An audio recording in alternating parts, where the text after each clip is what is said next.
Mul tuli 5, mul tuli ka 5. Kuule, sa võitsid siis ju. 1, 2, 3, 4, 5. Täpselt võitsid.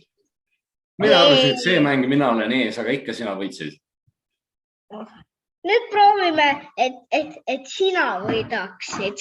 Tahad veel mängida seda sama mängu? Jah, kas sul mingit teist mängu ka on? Mul on üks teistmoodi mäng, kui sa tahad proovida. Jah, tahan. See on selline mäng.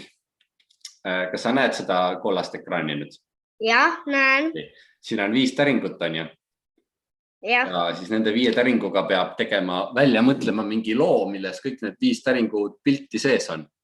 Näiteks proovime mõelda kahekesi kõigepealt, mis lugu siin võiks tulla. Et lugu, kus on mingine palju inimesi,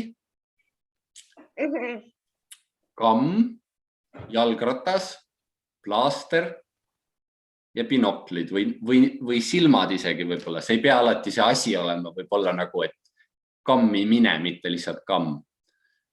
Mõtleme, mis lugu võiks hakata sellega, et on palju inimesi. Näiteks, et elas kord üks küla. Kus oli palju rahvast. Kus oli palju rahvast ja nad sõitsid, neil ei olnud autosid, vaid nad sõitsid jalgratastega ringi. Ja siis üks kukkus jalgrattaga, et tal pidi olema plaaster. Pidi panema plaasteri sinna haava peale, et muidu sai haiget. Jah. Nii.